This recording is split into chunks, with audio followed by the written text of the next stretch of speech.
All right. Good afternoon, ladies and gentlemen. I would like to welcome all of you to the first of a very special series of installments on Florida Talks at Home. This particular set of programs is called The Long History of Race Relations in Florida. I'm Keith Simmons. I'm the Communications Director here at Florida Humanities. And I'm going to give just a brief introduction about this program before I turn it over to my co-moderator, Steve Seibert, the former Executive Director of Florida Humanities, and Dr. David Jackson, who is a current board member of Florida Humanities. This series, The Long History of Race Relations in Florida, is a series of discussions convened by Dr. David Jackson, a professor of history at FAMU and a member of the board of directors at Florida Humanities, and Steve Seibert, former executive director of Florida Humanities. The goal of this series is to convey stories about Florida's Black history, spanning from European settlement in the 16th century to the present. These conversations are essential to have in our present moment, and we are proud to work with prominent scholars across the country to make this possible. We also understand that these conversations can also inspire a lot of passion. Florida Humanities does not endorse any of the comments made by presenters or attendees. Indeed, our objective is to facilitate a lively, authentic, and enlightening discussion on these topics.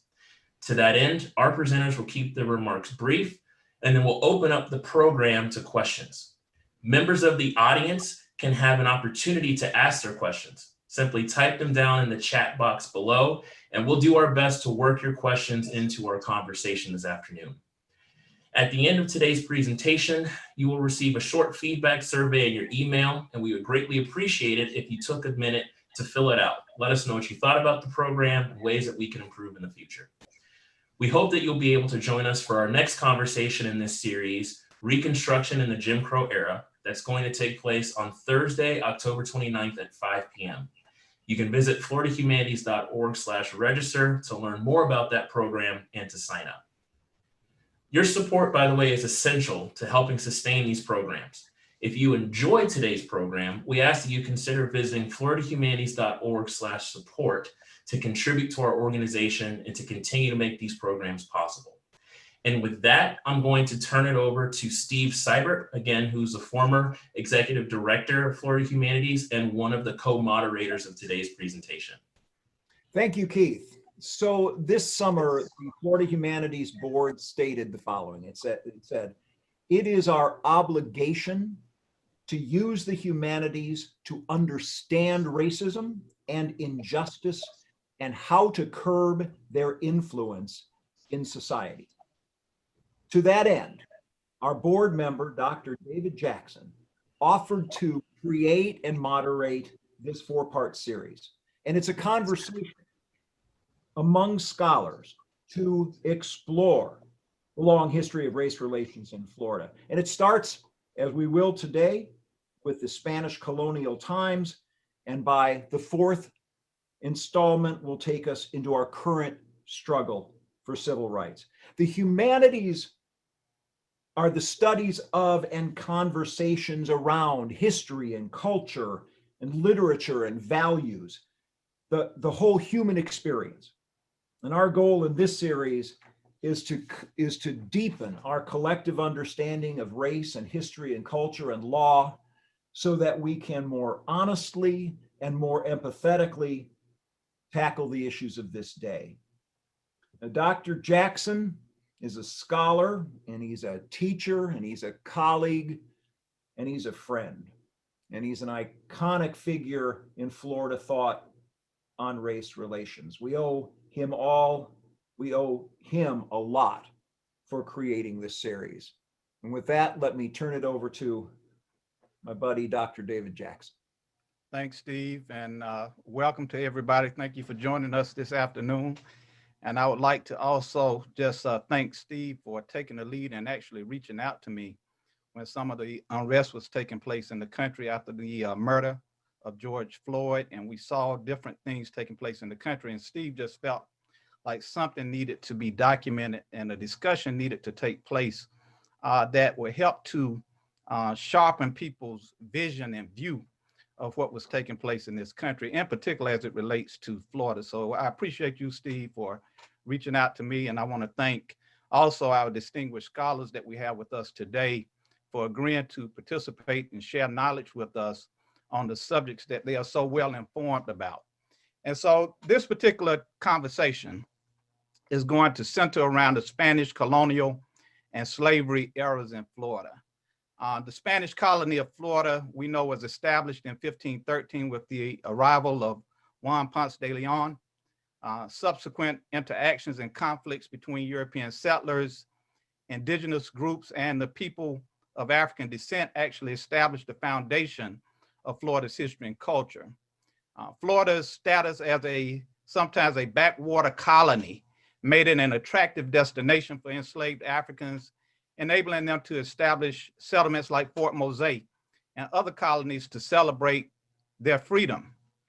So this conversation this afternoon explores the complex nature of these interactions and the influence of Spanish, African, and indigenous cultures on Florida. And so this conversation, ladies and gentlemen, will focus on the Spanish colonial period from 1513 to 1763, and the slavery era from 1783 until Florida joined the United States as a territory in 1821 and beyond until the Civil War and then the end of slavery. And so we have two distinguished scholars who are with us this afternoon, some of the best informed gentlemen that I know to talk to you all on this subject. And the first one is a man by the name of Dr. Larry Rivers, who I have known for over 30 years. Dr. Larry Rivers is a graduate of Fort Valley State University, a graduate of Villanova University, where he earned a master's degree, a Doctor of Arts degree from Carnegie Mellon University, and a PhD from the University of London Goldsmiths College. I met Dr. Rivers when I was a student at FAMU. He worked as a history professor and chair of the Department of History and Political Science at that time, and I used to go to him begging for money to help me pay for my tuition. And so I got to know Dr. Rivers very well. He would move up to become Dean of the College of Arts and Sciences at FAMU, and from there he became president of his alma mater, the Fort Valley State University. After serving in that capacity for several years, Dr. Rivers worked as a professor of history at Valdosta State University, and he's now back with us at FAMU as a distinguished professor of history in the Department of History, Political Science, and African American Studies. Dr. Rivers is the author of a number of books, but as it relates to our conversation today, he is the author of the landmark study titled Slavery in Florida, which was one of the first comprehensive works done on the subject as it relates to slavery in this state. And he also published a second book that relates to slavery in Florida titled Rebels and Runaways, Slave Resistance in 19th Century Florida. So we're very pleased to have Dr. Rivers with us this afternoon. After Dr. Rivers gives his presentation, we'll have a second presentation by another gentleman that I've known for over 20 years, Dr. Anthony Dixon. Dr. Dixon is a native of Fort Valley, Georgia, and he is a two-time graduate of Florida A&M University.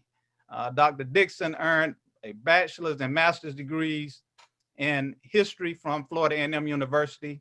He earned another master's degree in library leadership from Florida State University and a PhD in history from Indiana University. He is an expert on the Second Seminole Wars, on the Seminole Wars, but especially the Second Seminole War from 1835 to 1842. Dr. Dixon has worked as a professor at Florida A&M University, at Bethune-Cookman University. He's also worked as an archivist, historian, and curator for a number of museums, including the Mary McLeod Bethune Museum in Daytona and the John G. Riley Museum in Tallahassee, in addition to serving as a grant writer and consultant on a number of historical projects. Since 2005, he served as the assistant and field director of the Florida African American Heritage Network. And so Dr. Dixon is one of my former students.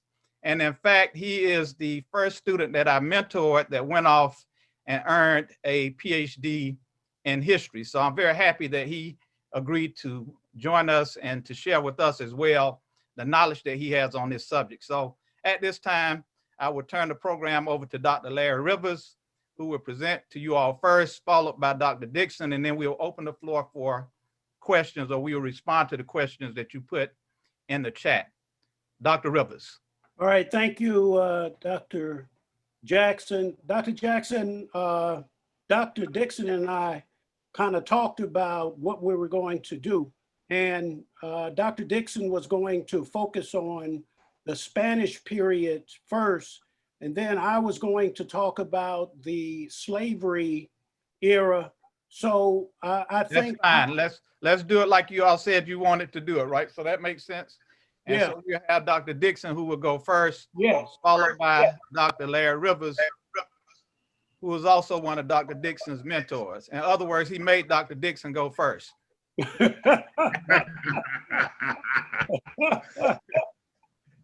That's about right.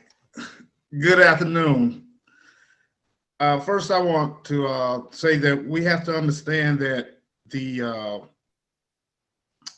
way Florida came to be was a very slow and arduous process.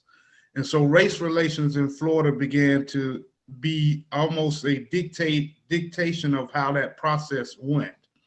So I'd like to do, as we always say, just begin at the beginning. The first Spanish period was from 1513 to 1763. And as Dr. Jackson said earlier, it began with Ponce de Leon. Now, what we understand from the early onslaught is that the relationship between Europeans and Native Americans was tumultuous times throughout this period. And in the first Spanish period, we see that it is actually divided into two separate phases. The first phase we say is called the Conquest Period. This was actually began by, set the tone rather, by Hernando de Soto. He comes into La Florida in the Tampa area and goes all the way over to the West Coast. But in doing so, he basically, as we say, just tell it like it is, he rapes, plunders, and pillages his way through.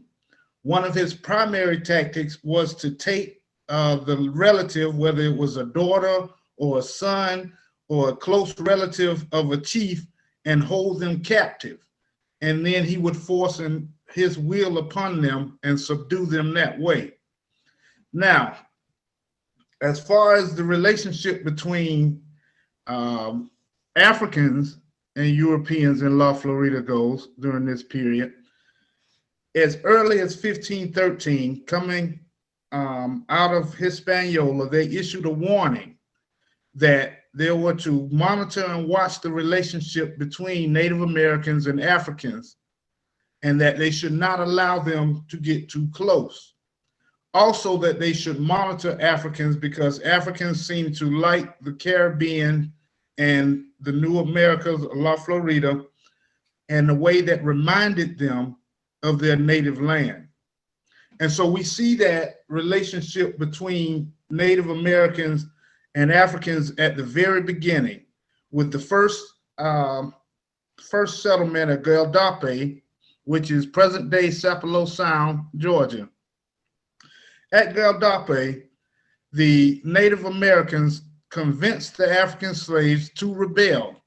And while the Native Americans attacked the settlement, the enslaved Africans would burn the settlement down from the inside. And once that happened, a few of those Africans went out into the wilderness to eke out their own existence. So we see that, and we mark that as a point of our first beginnings of what we call the Florida Maroons. In time, basically, the competition in the Americas began to affect the relationships between the Europeans and Africans, as well as the Europeans in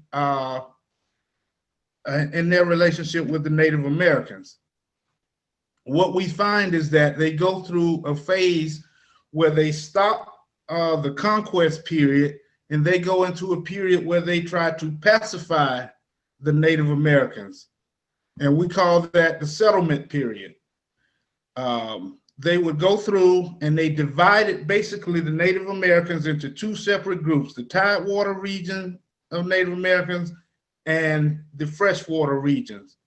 And through those two regions, they would begin to impose Christianity on them.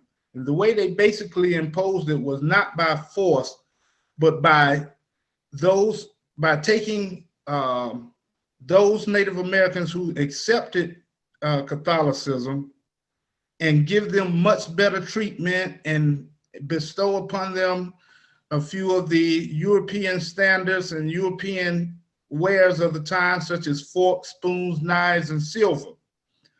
And for those Native Americans that did not accept Catholicism, then they would be treated much more harshly.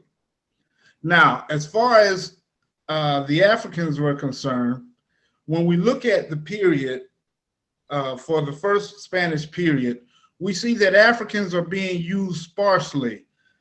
They are not brought in for large plantation and agrarian society at this point.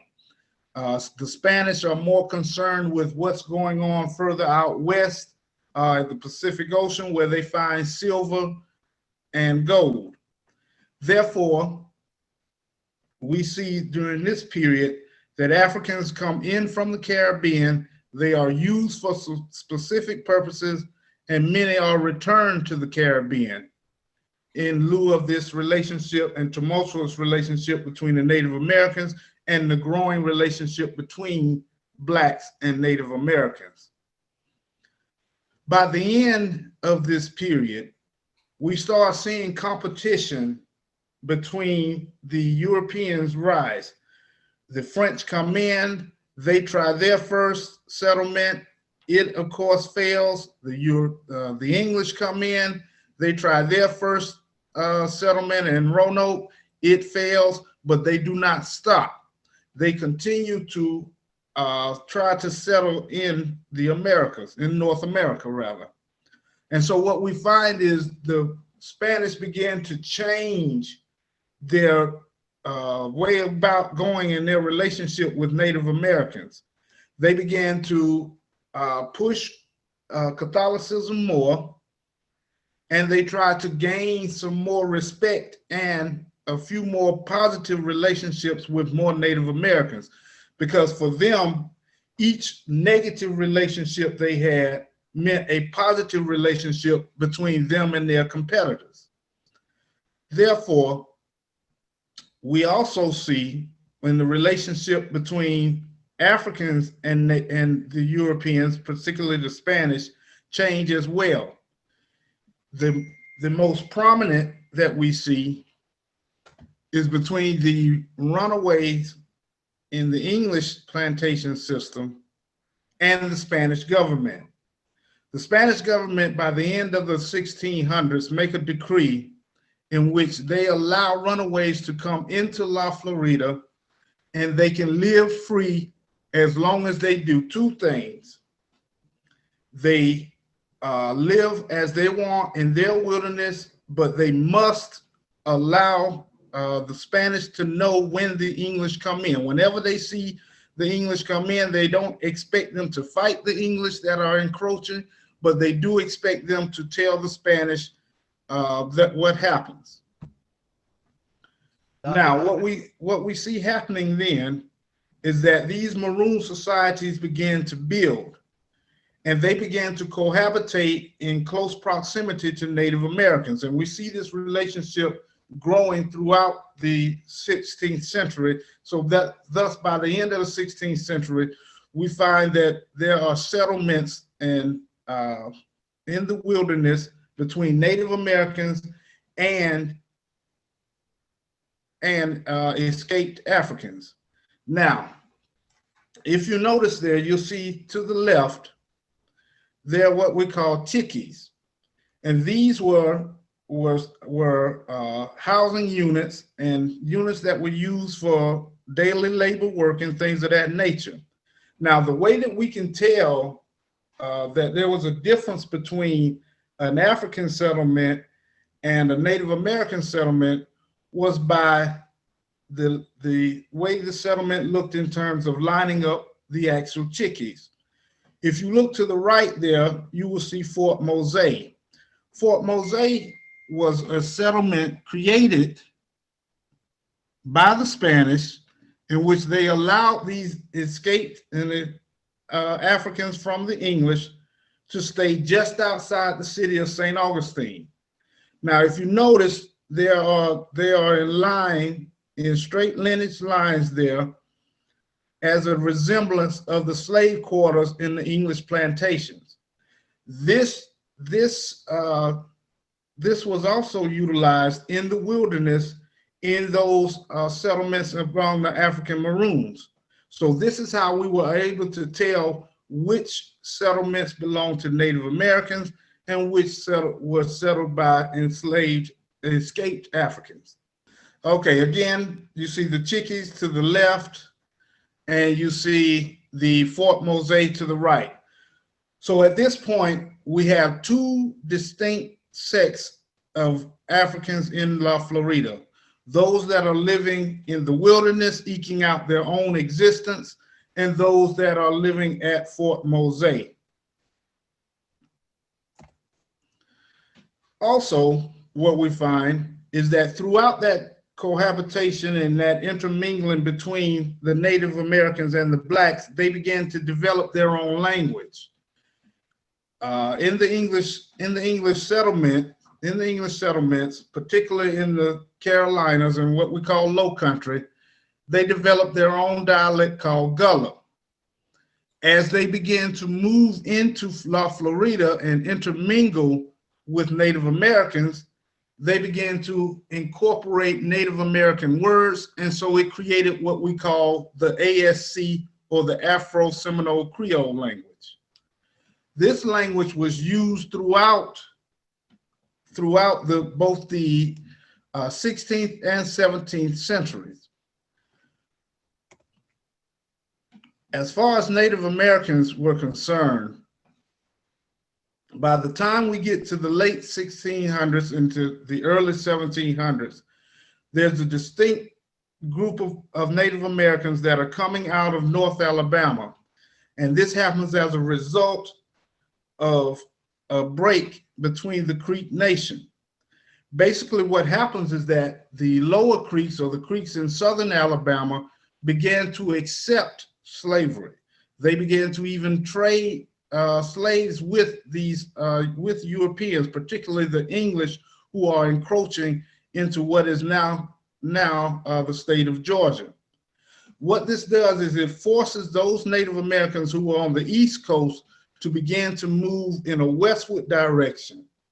And those in the northern Creeks, those that lived in northern Alabama, were basically asking the southern Creeks and the lower Creeks in southern Alabama, what are you doing? We do not take slaves except through war. What are you doing trading slaves and using them in this manner? So there's a great schism between the upper Creeks and the lower Creeks. And so the upper Creeks pushed down into La Florida and began to intermingle with all of the smaller bands of Native Americans that are trying to get away from English plantation society. And so they began to create a homogeneous group of Native Americans that was first called the Maroons, then the Seminoles, and then finally the English word of Seminole. During the mid-1700s, we have an intermediate period between the two Spanish periods in which the British occupy La Florida. This happens between 1763 and 1783. What basically happens is that during the international wars, England takes Hispaniola, and they give the Spanish crown a choice. You can either give us La Florida, or we can remain in Hispaniola. And you have to remember, at this time, the Caribbean was still making much of the money for the crown, and that much of the revenue that was being generated for the crown in terms of the agrarian society was in the Caribbean. So it was an easy decision for the Spanish crown. They gave up La Florida. So for a period of 20 years, from 1763 to 1783, we see the English controlling La Florida. When they do that, they divide Florida into two parts, an East Florida and a West Florida. East Florida with St. Augustine being the primary site, and West Florida, Pensacola being the primary site. These were two very distinct areas. In East Florida, the governor there decided that agrarian society and plantation society would be the primary society for East Florida. Therefore, planters from Georgia and South Carolina were invited into East Florida. At this point, we see indigo being the primary crop. At this point also, we start seeing a large influx of African descendants, but they're coming in as enslaved individuals. In West Florida, there's a stark difference. In West Florida, we see primarily runaways and Native Americans and this newly Seminole group dominating the region. We also still see in Pensacola, the Spanish being the primary European sect in West Florida. So what we see then is plantation society coming in East Florida and large agrarian society beginning to dominate the region in East Florida. And then we see West Florida being an area where runaways were still living as free individuals. Now, as this goes on and we get into the late 17th century, we start noticing that in West Florida, the ideas for plantation society began to grow. And also during this period, of course, we have the American Revolution. And so what happens is at the end of the English period, the Spanish come back in 1783. But when they come back in, they are very weak and they're basically there to collect taxes. So we see this division between the agrarian society in East Florida and this rugged individualism and nomadic area where Native Americans and runaway slaves are dominating the region remain intact.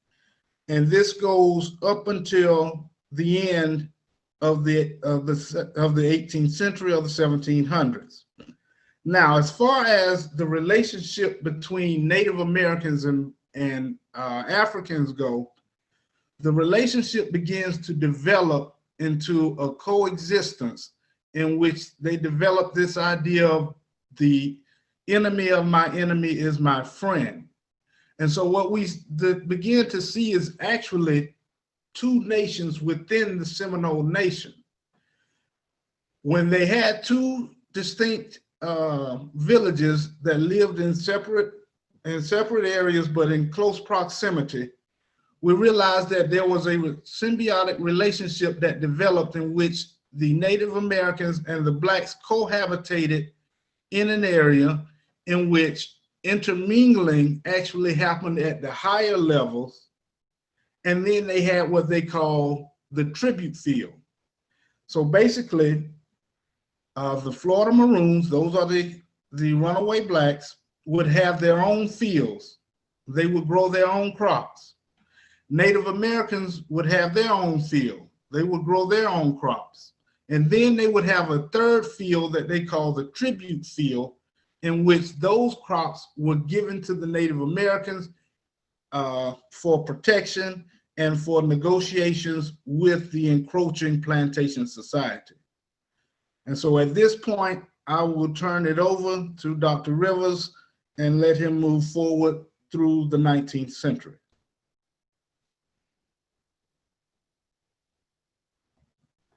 Okay, you have to stop the screen share, Dr. Dixon.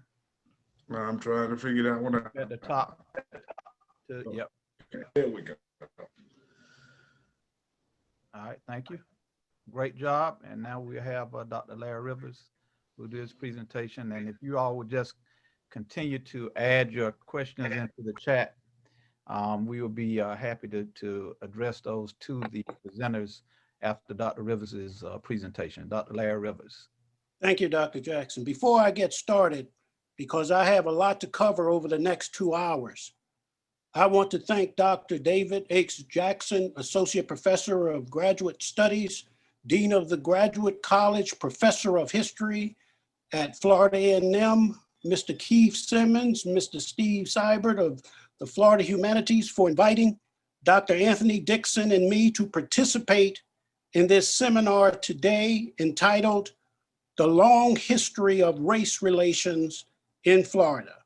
I also want to say a big thank you to the many people who are tuned in by the way of Zoom to this seminar.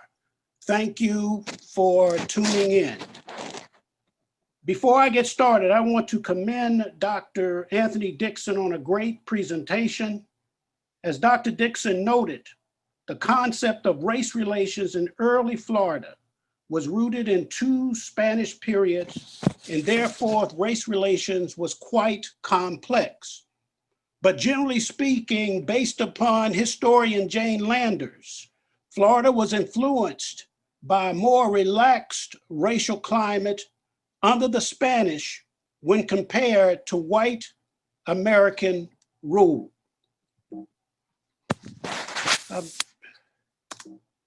I'm not able to move it. Oh.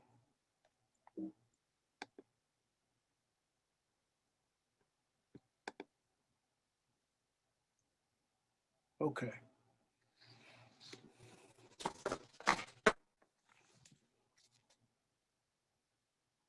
For example, free and enslaved Blacks experienced significant standing under Spanish rule. Under the Spanish, open miscegenation or racial mixing between Blacks and whites was not uncommon. For 100 years prior to the territorial period under Spanish rule, Florida had become a refuge, as Dr. Dixon stated, for runaway enslaved persons. Under Spanish rule, 600 to 800 free Blacks, for example, were clustered in 2 towns, St. Augustine in the east and Pensacola in the west, roughly from the 1740s to Florida's territorial period.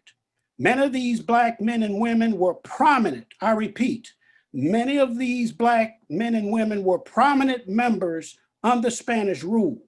The rather cordial relations between Blacks and whites under Spanish rule would change abruptly under white Anglo rule. With white American rule, you had the onset of the Adams-Onis Treaty in 1819, when Spain ceded Florida to America. As a result, Florida's racial climate gradually became more restricted. As more whites, many of them from the older, more established Southern plantation states, came to settle in Florida, they brought racist attitudes about Blacks and Native Americans with them. During Florida's territorial period, from basically 1821 to 1845, race relations, much like in other Southern states, was based on a dominant white ruling class and a subordinate enslaved worker class. In a larger context, even before Florida's admission to America as a territory in 1821, United States had become a country already divided by race and ethnicity. For example, the United States Constitution came into being as a racially based document. For example, the Constitution had relegated the African American race to 3/5 of a person and it did not recognize Native Americans, or as some whites noted, the red man in the Constitution. United States Constitution would not address the rights of Native American people until 1924 with the passage of the Indian Citizenship Act under President Coolidge, as you see in the photo taken in 1924. In an effort to appease Southern enslavers, the Constitution continued the international slave trade for 20 years, or from the time of the ratification of the Constitution until 1808. As an outgrowth of the United States Constitution, a fugitive slave law would be adopted to capture runaways and return them to their enslavers. Here is an illustration of a Black sailor hiding a fugitive for a voyage to freedom up north. Here is an illustration of Father James Page from the book that I recently wrote about his life that will be published in February of 2021. Page was literate and leaves his voice about the need to have a written note from his enslaver to travel. And Page traveled throughout Florida, Georgia, Alabama, Mississippi, and South Carolina during his time as an enslaved preacher. Now, reflecting the attitudes toward race embedded in the United States Constitution, white Floridians understood the tenor of race relations in the overall country when they entered Florida in droves starting in 1819, and with preconceived attitudes about race that white Anglos brought with them to the Peninsular Territory, race relations as a result would continue to decline under white American rule. There are three basic reasons during the territorial and statehood periods for why race relations continue to decline. One, whites' desire to control all of Florida's vast land from Native Americans, particularly the Seminole Indians and their Black allies.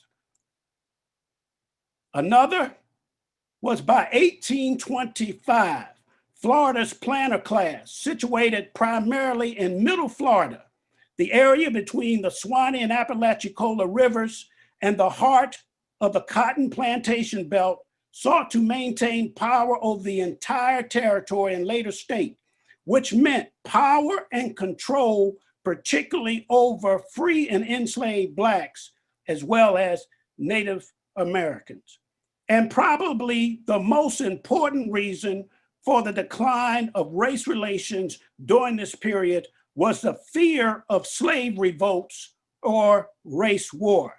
In fact, during the territorial period under American rule, race relations continued to take a turn for the worse, since Blacks and their Seminole partners controlled most of the territory's vast land in the peninsula and the Western Panhandle.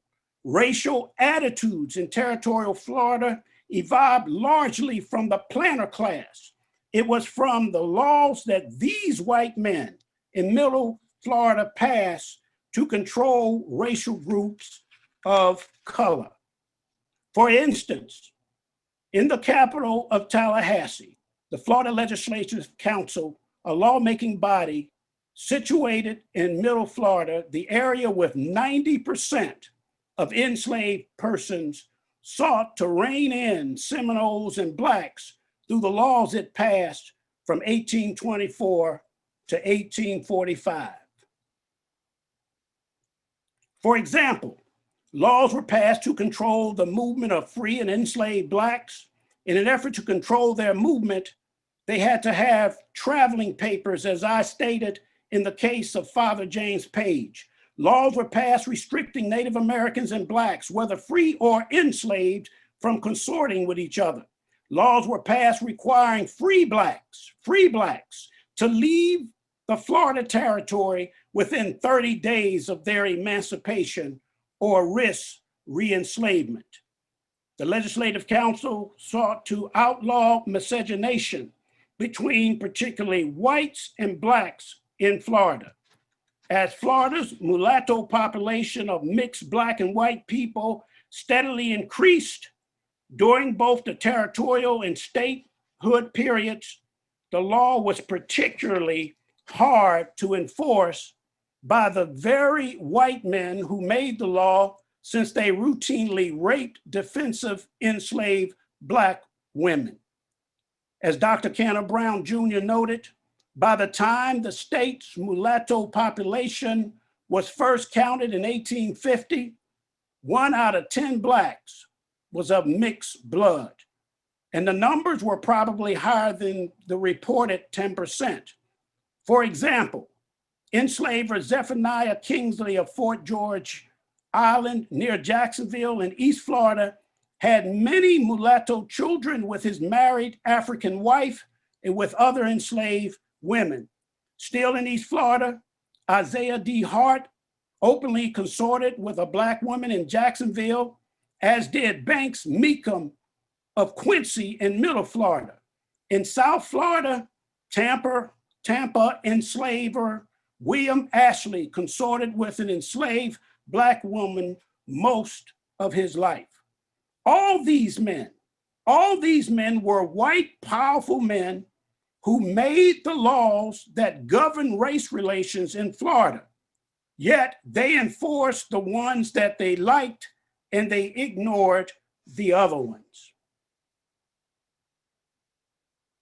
Before Florida became a territory of the United States, Andrew Jackson, who later would go on to become the 7th president of the United States, understood the significance of race and the emerging power of blacks in the peninsula during the First Seminole War of 1817 and 1818 by destroying the old Negro fort built by the British around 1814 along the Apalachicola River. Jackson understood that in order for whites to control Florida, blacks and their Indian allies had to be destroyed, and that the Negro fort stood as a center of slave resistance near the southern border of the United States. And when American forces fired a hot cannonball at the fort, it ignited a powder magazine, blowing up the fort and killing over 300 blacks instantly. The survivors made their way to Tampa to fight another day. Race relations under American rule continued to decline in Florida after the destruction of the old Negro fort. Given the legacy of a more relaxed racial climate under Spanish Florida, armed blacks and Native Americans were prepared to fight Anglo-whites from the older southern plantation states against forcible removal from their cherished land and homes. In reaction to the persistent encroachment of whites into Black and Native American held land, and on the heels of the Nat Turner insurrection in Virginia 4 years earlier, the Second Seminal War between Native Americans, particularly the Seminoles, free enslaved blacks and whites who sought to dispossess them from their homes and land, ensued for 7 years. The Second Seminal War, of what historians Anthony Dixon, Paul Ortiz, Larry Rivers, and others call the Black Indian War, or Florida's Negro War, consisted of at least 1,600 Seminoles and over 1,700 free and enslaved blacks.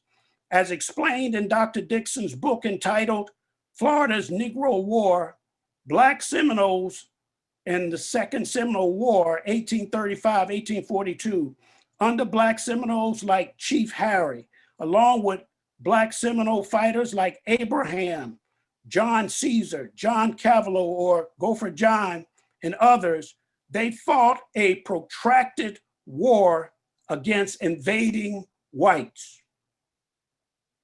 This is a newspaper depiction of one of the many battles between Seminole blacks and whites. This depiction of the fighting covers the period from 1835 to 1836. This is a likeness of Abraham. And the next is a likeness of Gopher John. The Second Seminole War cost the country thousands of lives. And this war was repeated, and this race war was reportedly cost the United States millions and millions of dollars to fight.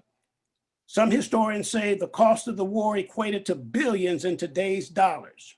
Some 13 years later, a third Seminole War ensued from 1855 to 1858, some say 59, over again, land. And when white American settlers began to encroach on land possessed by the Seminoles and the few remaining Blacks in the peninsula, they fought.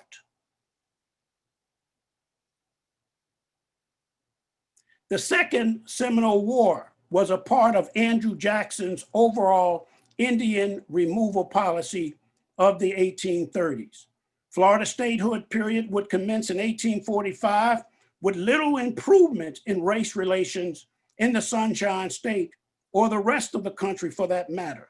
United States for many years was complicit in promoting unequal racial treatment in America during the antebellum period. For example, national issues like the Compromise of 1850, the Kansas-Nebraska Act of 1854, the Dred Scott decision, just to name a few, all dealing with race and race issues, and particularly the role that enslaved Black people would play in society, impact race relations in Florida from the territorial period to the Civil War. Florida reflected the negative attitudes of Blacks by whites in the southern plantation states by passing even more restrictive laws called the slave codes during the statehood period starting in 1845. The slave codes gave whites almost total control over the daily lives of enslaved people. Slave codes were designed to clearly convey the unequal status of Black people in American society, and particularly in Florida, and to reduce the number of fugitives from leaving the peninsula state. Florida basically adopted and implemented slave codes from Virginia and South Carolina in controlling its slave population. See the illustration of the abolitionist, see this illustration of the abolitionist Jonathan Walker in the pillory at Pensacola for assisting 7 runaways with their failed escape. Very few runaways successfully made it out of Florida to freedom during the territorial period or the antebellum period. The illustration as a depicted of a member of the slave patrol as runaway slaves here or enslaved persons here sought to fight off the patroller to make their way to freedom. From Florida statehood period in 1845 to the American Civil War in 1860, race relations would continue to be one of distrust, confusion, fear, misunderstanding, and a slow change for the better. And it would ultimately take a deadly civil war that killed over 750 men and women to deal with race and race relations in America. In fact, more men and women, according to some historians, were killed in the Civil War than basically all other American wars, including World War I and World War II. Race and race relations divided the country, and it divided Florida as well from the colonial period to the Civil War. And race would continue to divide Florida's inhabitants as the country moved into the Reconstruction period after the Civil War. Thank you very much. Thank you, Dr. Rivers, for an outstanding presentation. And I was looking to see if I could give you a hand on behalf of 184 people we have online, but thank you Yes, for sir. the job as well. And at this point, we are going to move into a discussion. We have questions that were placed in the chat. But before we move into those questions, I would like to just ask you all a couple of questions myself to get us going. So the first question is, I think Dr. Rivers, you and Dr. Dixon have both written that the Second Seminole War was the largest slave revolt in U.S. history. Can you discuss that and why you've made that argument as the first question? And the second question that I have is that we know that there were Africans who were enslaved in Florida who did not seek freedom by treading and trekking north, but instead they moved south down into the Bahamas. So I'm wondering if you all can address that as well. Okay, I'll take a stab at both of them. The Second Seminole War, I cannot speak for Dr. Dixon, but I firmly believe that the Second Seminole War was first and foremost, Dr. Jackson, a race war. It was a race war, and it was also what I call the Black Indian Rebellion. And the reason why I say it was one of the largest Black rebellions during the antebellum period, based upon the evidence that I have reviewed, and basically from what one of the generals stated, General Thomas Jessup. He said, this is not an Indian war, this is a Negro war. And so General Jessup basically summed up what he knew. And Dr. Jackson, think about this. Runaways knew that if they were captured, they were going back into slavery.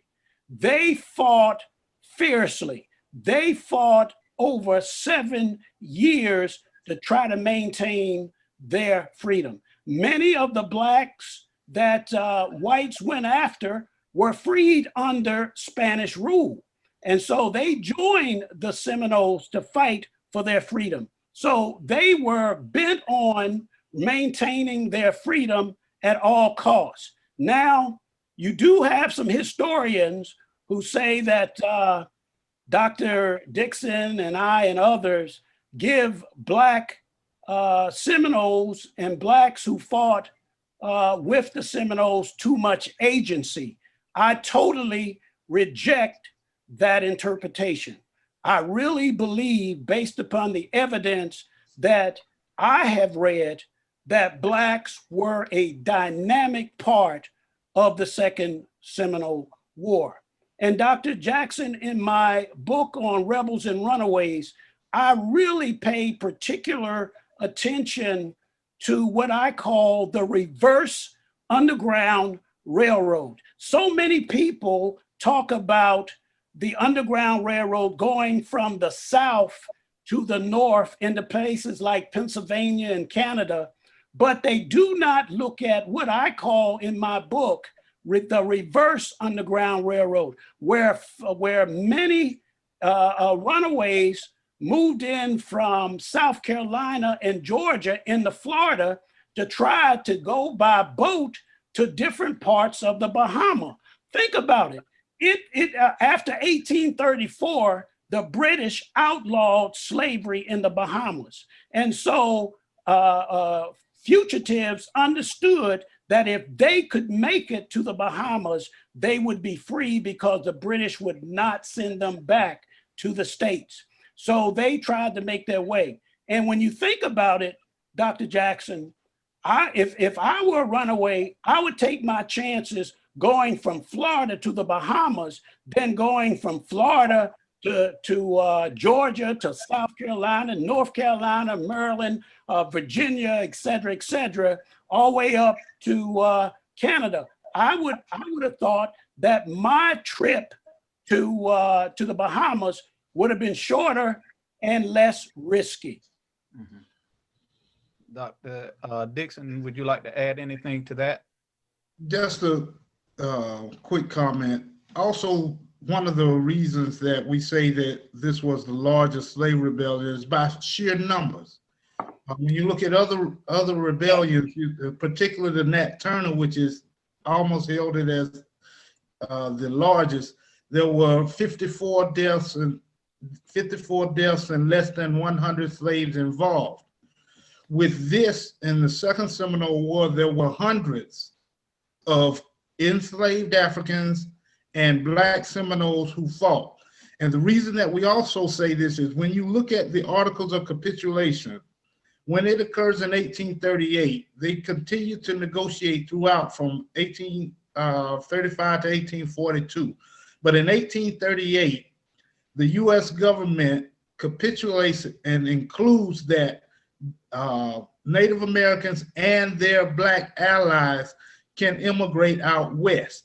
And so when they do that and they add that article into the Articles of Capitulation, that in itself is saying that they were agreeing to free these Africans and these African descendants. So we see, once we see that in the Articles of Capitulation, we see that as a signal there that they were releasing these people and that they were not going to try to impede them from continuing on their freedom. Okay, very good. All right, so let me just move to some of the questions, and Keith is going to also help to negotiate some of these questions. But one of them that I see in the chat, one person wrote that in T.D. Allman's book, he argues that the inhabitants of the fort on the Apalachicola River were massacred and not killed when the compound's powder magazine exploded. Can anyone comment on that and add clarity to it? Well, I have read T.D. Allman's book, and it's a great book. But I think when you look at the different information, you can interpret it several ways that the magazine did not. There were, Dr. Jackson, a lot of newspaper articles and correspondence happening at that time. And it just depends on how one interprets it as to whether they were massacred or whether fireball. There's just as much information on the idea that the fireball exploded and killed over 300 Blacks in the fort, as there is information focusing on this whole concept of Blacks simply being massacred. So I think it's a matter of interpretation. As you know, in your great works, Dr. Jackson, we can all look at the same material and we walk away sometime with different interpretations. All right. Another question we have here is, when did the first Africans arrive as enslaved? Were the first Africans in Florida enslaved? Dr. Dixon, you want to take that one? Yes, they arrived with Ponce de Leon. We see in one case, we actually see two of the primary Africans that come with Ponce de Leon. One is clearly an African seafarer, and the other one is enslaved to Ponce de Leon himself. And we know this by the recorded evidence of on the annals and the logs where this African had the last name de Leon. So we know that he belonged, or he was enslaved to Ponce de Leon himself. Now, the thing about what we must understand, again, I must reiterate this. By the time that Ponce de Leon comes into La Florida, there is already an established relationship between Africans and Native Americans. There's already a warning that the Spanish Empire puts out to say, be careful of the interaction between your African slaves and the Native Americans in the area. So when we see the incident, the first settlement at Galdape being burned down, then we know that those Africans that were brought up from the Caribbean already had the ability to talk with and actually intermingle with Native Americans. so that once the actual rebellion started, they didn't have to be told, they didn't have to be explained to what to do. They simply began to burn the settlement down from the inside. Okay, okay, very good. All right, I'll do one more of the questions and then we'll let Mr. Simmons jump in. There's a question here that the Africans who escaped from the English plantations modeled their settlement housing patterns on how they lived in Georgia, South Carolina, and North Carolina colonies, or is that a pattern they lived in their original home settlements in Africa? No, this was a pattern that was instituted by plantation society. The lining up of the slave quarters in a row was what they developed in Low Country, as well as the other areas, the Tidewater region, as well as the Mississippi River Valley. And so that particularly from the Low Country was brought into La Florida. I don't have anything to add to that, Dr. Jackson. Okay, thank you. Thank you again for some of those initial comments that both of you provided, I think, during this presentation. And to be clear for our audience, a lot of this conversation has focused on going from the discovery period through the Civil War. So we covered a real immense amount of time. One of the things that I think it would be, I picked up on this a little bit, Dr. Dixon, in your comments, and I think Dr. Rivers said this as well. I think that, Dr. Dixon, you used a specific term in referring to people of African descent being in involuntary servitude or slavery. You referred to them as enslaved Africans, as opposed to, I think, what we most commonly have heard in school, which is to simply refer to them as slaves. Is there a reason that you referred to them in that way? Yes, the idea is the basic ideology between enslavement and the whole concept of slavery. Right. When you look at the initial concepts of slavery, most of it really goes back to the peonage system, in which some people voluntarily went under this system as a way to pay back a debt or pay back a crime that had been committed. But when you say enslaved, that's more of an involuntary position that they were forced into. I can only echo what Dr. Dixon stated, and to say it simply, enslaved people were people who did not want to be slaves. And if they had the opportunity, they would seek freedom. Someone enslaved them against their will. So they were enslaved persons, and the person who enslaved them was the enslaver.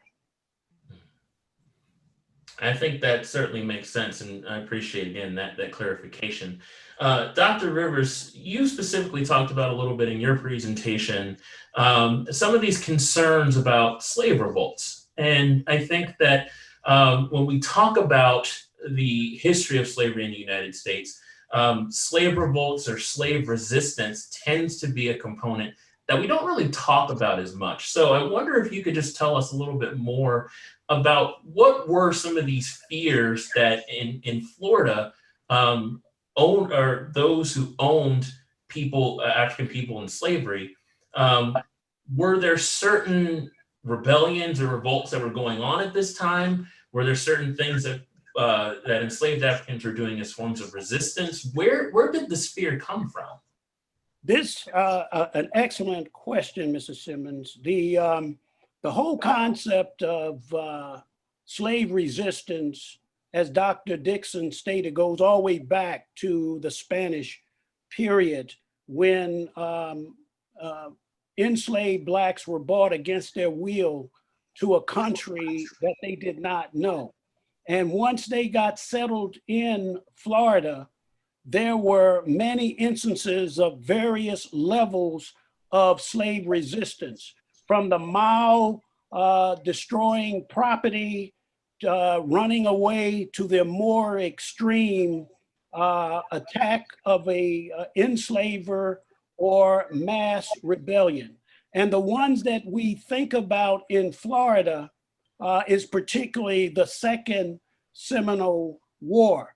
But the whole concept of slave resistance terrified whites in Florida. And the more the numbers of enslaved blacks increased, the more petrified whites became. And when you think about it, around 1860, just before the war, 48% of Florida's population consisted of enslaved people, 48%. So when you think about folk who did not want to be enslaved, and you look around and you see the numbers, whites feared the numbers, they feared the possibility of slave revolt each and every day of their life. And I'd like to add to that, also, it goes all the way back to the 17th century, when the Spanish allowed these runaways to come into La Florida and eke out their own existence. That sent a clear message as well. And so what that did was it began a 100-year process in which, well, basically a 150-year process in which enslaved Africans would recognize Florida as a place of refuge and a place where they can go and eke out their own existence. And so by the time you get to the 1800s, it was well known throughout plantation society, through what was now American Plantation Society, particularly in Georgia and South Carolina, and in the growing areas and territories of Alabama and Tennessee, that there was a free group of free blacks living in Florida.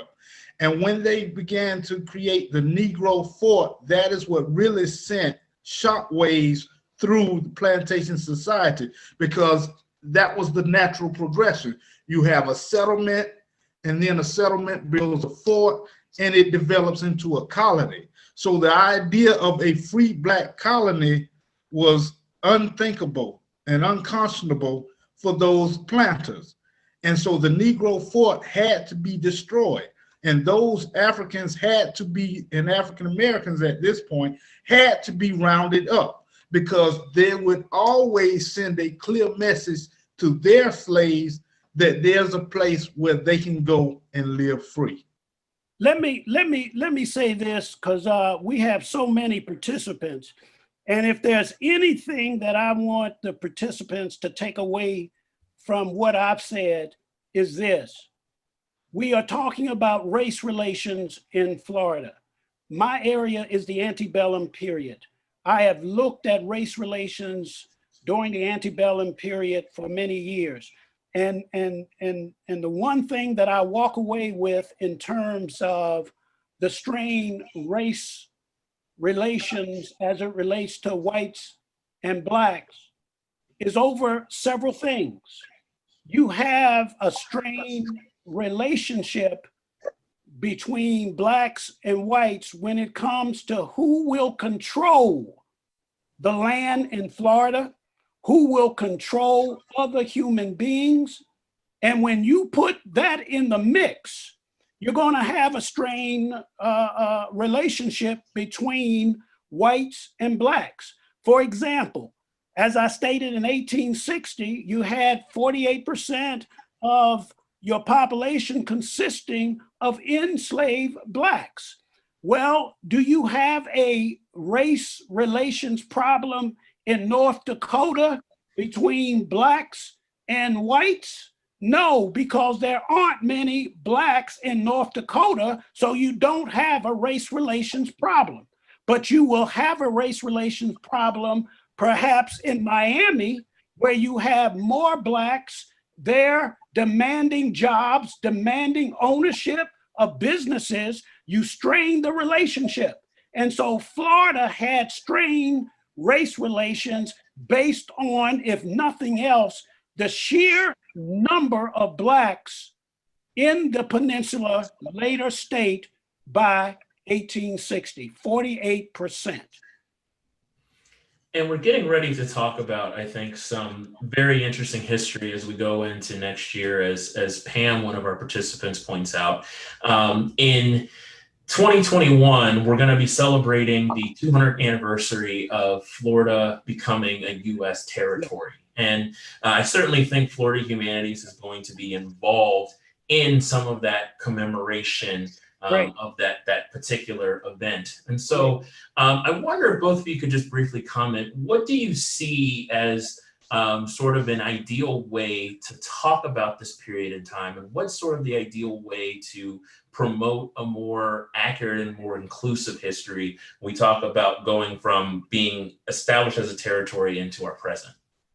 Well, I really think the first is education. I would love to see a total inclusive history of Florida taught in the public schools, in the charter schools, in schools where young people attend. One way to get the conversation going is to start at the elementary and preschool levels. And then I think it should be taught or required in colleges throughout the state of Florida. The only way that we're going to really understand and work toward a more inclusive society, we have to try to be educated and move beyond that to implementation. I have to agree. The only thing that I would add there is that sometimes the more basic things are the simplest answers, are the correct answers.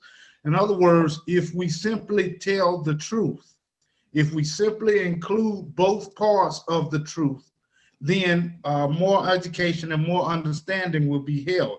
If we only tell parts of the story, if we only have, when we go to these plantation sites, if we only see the side that dictates the planter's side and not the trials and tribulations that the enslaved go through, then you don't get the whole story.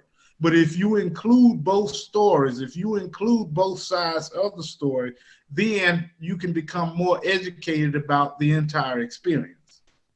And so and to you all's point, I think that is a great point, and I think the educational system serves as a starting point for these conversations to take place. I also think that forums like this opens up these discussions to people who never attend colleges or universities and miss this information during their matriculation through the K through 12 system. But one of the concerns I have about utilizing the K-12 system is that in the state of Florida, decades ago, there was a law passed to mandate the teaching of African-American and Jewish history in the Florida school system. And I've served on the task force. So the curriculums have been developed, but the teachers who are supposed to teach the information, many of them are miseducated. In other words, they were not taught this information, so they don't have a well to draw upon to be able to discuss this intellectually with their students. But it's a lack of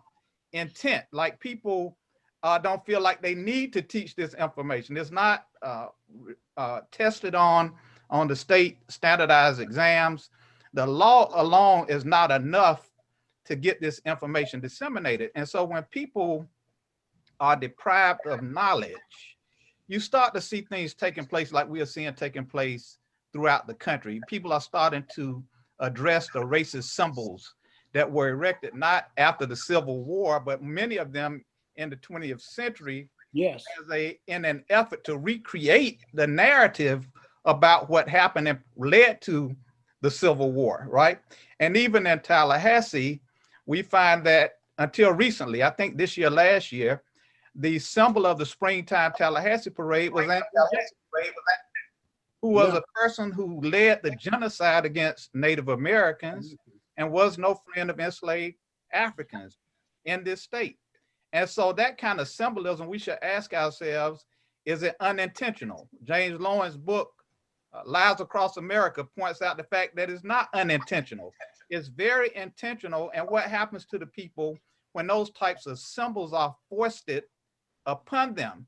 when they have to explain, if I want to take my kids to the springtime Tallahassee parade and you have someone representing Andrew Jackson, if I'm not knowledgeable about that, how do we address that kind of issue? So I do think that the schools are important, but I think we have to go beyond the schools to disseminate the correct information and help to bring the school system along in the process.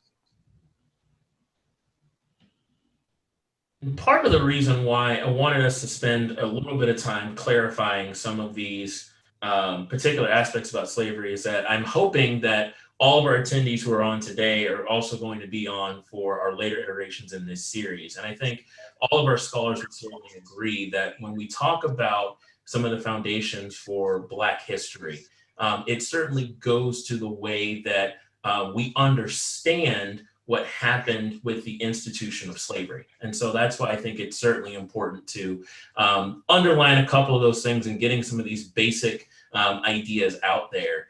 And one of them that I have is sort of a question I want to try to get to as many audience questions that we have is talking about some of the sourcing that we have in terms of producing some of these histories. I think some people may certainly see talking about things in terms of slave relations as being sort of provocative, particularly if it's not, as Dr. Jackson talked about, the kind of history that you were exposed to in our education system. So what are some of the sources that historians can turn to in crafting some of these narratives? Dr. Dixon, you certainly talked about archaeology as, I think, being a key discipline, but are there other particular sources or other ways that we can look at sort of crafting some of these histories?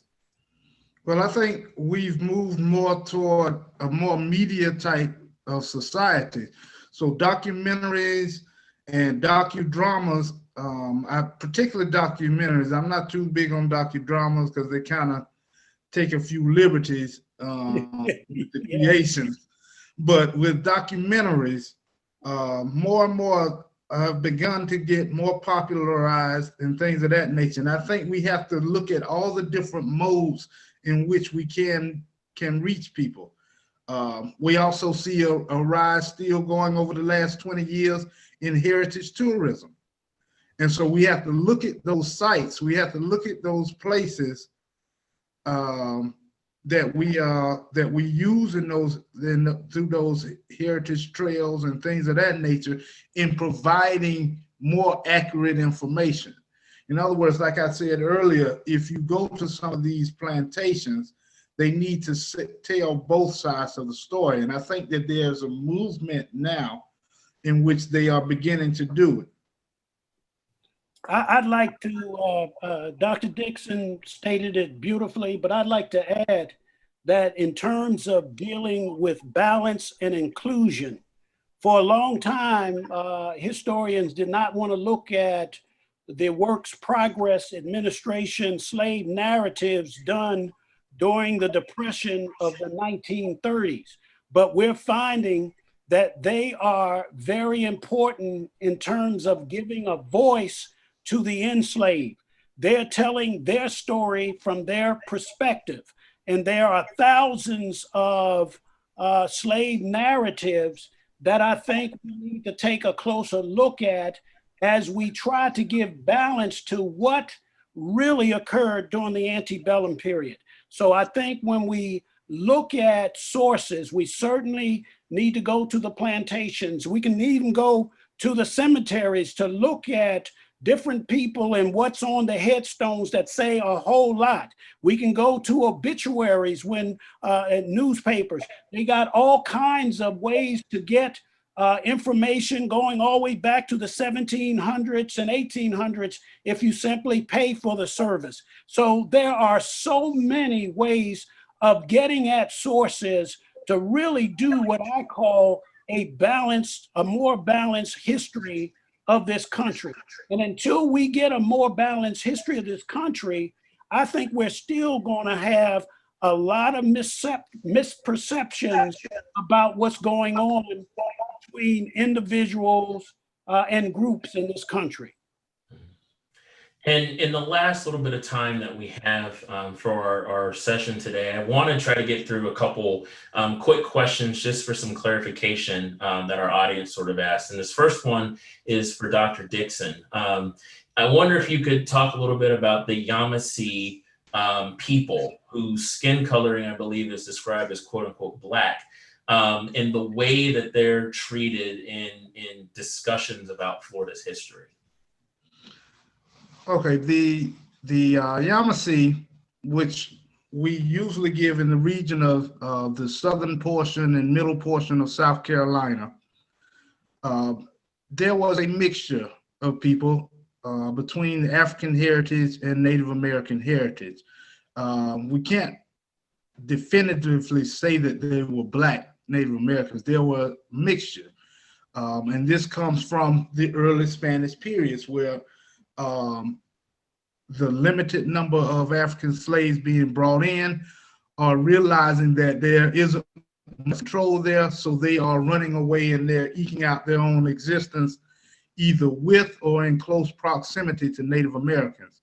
And so when we see the wars, the Yamasi wars taking place, we see a lot of black influence in those wars.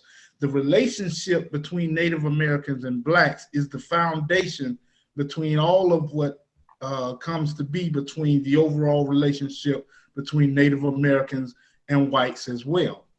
And so when we realize that core relationship that many have discussed as being created prior to even Europeans coming to America, people like Ivan van Sertima, who discusses Africans coming to America prior to Europeans. So when we look at those types of research and we understand that there is a relationship, and then we see it from the Spanish themselves in 1513, just less than 20 years after they're coming to America, they're already instituting a warning saying, hey, Native Americans and blacks have a relationship here. You need to watch how they interact. You need to make sure that they don't get too close to each other. So when we began to look at those relationships and look at the beginning and the inception of those types of relationships, then we can understand how the Yamasi come out of South Carolina and come down into La Florida. And so we must understand that they aren't running in a vacuum, that they are meeting each other out there in the wilderness. They are coming across Black Maroon societies. They're coming across Native American villages, and they are intermingling. The idea of my enemy, the enemy of my enemy is my friend, is very strong at this point. And so it becomes also a tactic of survival. Okay, and I think I want to try to leave the final question to Dr. Rivers. I think this is something that you had mentioned in your presentation. I wonder if you could just clarify. I believe that you said that in the American Civil War, there were more women killed in that conflict than what we saw in World Wars I and II. And so I wonder if that is what you were talking about in your presentation, or if you might be able to clarify that. Well, a lot of times when Mr. Simmons, when people talk about the First and Second World Wars, they don't mention the participation of women. I'm talking about collectively men and women together in terms of total numbers, but based upon historians I read all the time, it started out with about 550,000 men and women killed in the Civil War. But historians have done further research. They have gathered other documents, and now they say it's about 750,000 men and women killed in the Civil War. And the reason I said men and women, because in my book on James Page, I found that, a lot of times people talk about the Confederates using body servants, their enslaved men, to accompany them on the battlefield. Well, I found several instances where the Confederates brought enslaved women to assist them on the battlefield. And I found that many of these body servants were killed assisting their enslavers. So, you know, and then there were Black women during the Civil War who dressed up as Black men to try to get to fight. And so I just wanted to make sure that when we talk about these wars, and particularly the Civil War, we don't leave out the participation of, in this case, Black women. And I certainly appreciate that clarification. And I know we are absolutely running down on time. So I want to try to turn it back over to Steve if he'd see if there were any closing remarks or anything, any observations that you may have gained as a result of our conversation today. This was a graduate course. I'm so grateful. Dr. Rivers, Dr. Dixon, my only regret, and actually, and Dr. Jackson as well, my only regret is that I never took a course of yours. And I wish there's still time. There's still time. I hear that. I've got some time now, so I may be doing this, but this was just wonderful. And Dr. Jackson, I cannot thank you enough for setting this up, making it happen. I can't think of a better way to start off this 4-series program. And I am grateful, and I am far wiser right now than I was an hour and a half ago. So thank you so much, all of you. And you too, Mr. Simmons, beautifully done. Thank you so much. And Steve and Keith, thank y'all all for inviting us. We really appreciate it. And I would be remiss if I did not say that one of the commonalities here, with the exception of my friend Steve Seibert, is that for the guests who have joined us, and in particular our students, you're looking at products of Florida A&M University, people who have worked at FAMU, people who have attended Florida A&M University. And this is the kind of good work that's taking place at Florida A&M University and the type of scholars that come out of our institution. So I want to thank the panelists for agreeing to serve as well. And Mr. Keith Simmons is also one of our former students. So thank you for an outstanding job as well, Mr. Simmons. Thank you so much. And again, thank you to all of our panelists for participating in our conversation today. I want to remind everyone that this is the first in a series of 4 conversations on the long history of race relations in Florida. Our next one is going to be on October 29th, and it's going to focus on Reconstruction and Jim Crow. It's going to take place in the evening at 5 p.m. Ultimately, I hope that you are going to be able to join us. You can go to floridahumanities.org/events to see the entire list and to sign up for those programs. And again, thank you for joining us this afternoon. Have a great day.